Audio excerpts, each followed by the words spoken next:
Bakit ka sama ka natin? Alam ko din.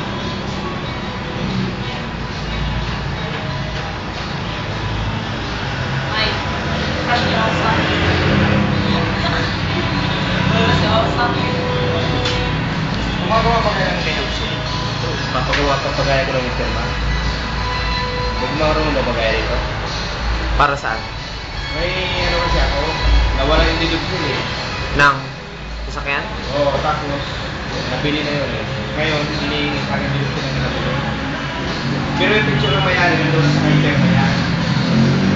Open lang na deduction na hinihingi sa akin. Diba may deduction tapos vendor. Vendor man lang yung deduction. Nagaya naman eh. Subukan na, dali nyo na lang dito. Ano ba yun? Pagpagaya mo? Pagpiraso yun ng pag-deduction.